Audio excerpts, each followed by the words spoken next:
My name's Zio, and unless you've been living under a rock, you'll know that Blue Protocol launches next year. Today was the 6th live stream, since the last one was so jam-packed they couldn't show us everything. Today I'll be giving you a brief rundown on what they showed us.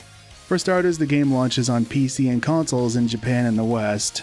Bandai-Namco will be handling the Japanese side themselves, whereas Amazon Games will be handling the Western release. Other Asian territories like Korea will be PC exclusive, and they'll be handled by different publishers. Of course, that means Japan and the other regions will be roped off from one another, and no cross-region play. Now, they haven't confirmed anything about cross-play between PC and console users yet. It seems like every MMO has a fishing minigame, and this one's no exception. You can't just AFK this sucker either. You have to keep that fish icon within the tension meter. Once it gets all the way to the left, you can reel it in. Take that, fish bots. They said they wanted to incorporate more mini-games based on real-life activities, and fishing was perhaps one of the easiest to implement. Fishing tournaments? Let's go. You can swim too. You can also dash and jump while in the water, but the caveat is, in order to get out of water and onto solid ground, you need to be near a ladder. Sounds kinda silly, but it is what it is. I imagine they'll have some kind of mini-game tied to it in the future, like swimming races. I'll be interested to see what else they do with this. Now we're on to camping. They also use this segment to explain how many people are allowed in any given area. Towns can have up to 200 players, whereas fields can accommodate 30. Dungeons will have up to 6 players, whereas raids will have 30. I imagine these raid bosses are going to be epic, at least I hope so. They said these areas will have multiple channels. Think of it like Final Fantasy XIV's instances. Now you can use these campsites to recover HP, meet up with other players, do emotes, etc. You can also teleport between campsites you've already found. There's also a chef NPC that comes by and gives you different food buffs. And then you have these little guys, which they said you could use to search for items and gain achievements. And then you have the beauty salon, which is way more versatile than I thought it would be. I was especially concerned about this coming from PSO2's character creation system. You can do the usual stuff like change your character's hairstyle, hair color, brightness and saturation, that kind of thing. You can also change things like eye color, face paint, and even teeth. Now you're also going to be able to change the colors of your outfit. You can change the color of each individual part, including its brightness and saturation. This is actually very flexible. Next they showed us the photo mode, which is an awful lot like Final Fantasy XIV's G-pose. They showed this to us last time, but now they're further expanding on it.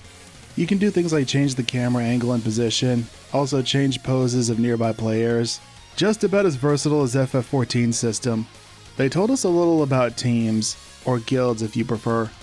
As your team levels up, its roster expands. At level 1 you can have up to 20 members. Then they showed us the party recruitment feature. If you played FF14, then this should look familiar. Here you can set what classes you want, what you're doing in the party, like say leveling or raiding, or just hanging out. Speaking of parties, they showed us a dungeon called the Broken Tower.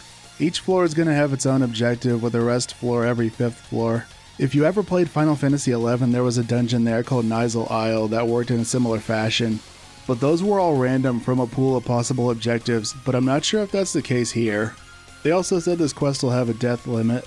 The devs found it so hard to play and commentate at the same time, so they were amazed by streamers who could do both.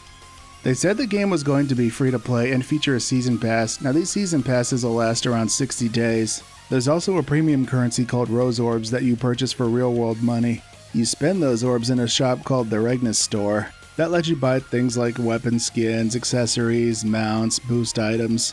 If you ever played Phantasy Star Online 2, it's pretty similar. All in all, I like what I see here. I do have one concern though. Why is it that these publishers are just falling all over themselves to make things approachable for Western audiences? Just localize the damn game. I know they're trying to push for a T rating to reach a wider audience, which I kinda understand, but at what cost? I guess that's to be expected though, with Daddy Bezos involved. It's not really a deal breaker though. They said there'd be another stream after the network test in January. So, what are you guys looking forward to the most with this? You know how much I love chopping it up with you guys in the comment section and on the streams. I hope you enjoy the rest of your day. And remember, to thine own self be true. Until next time, farewell.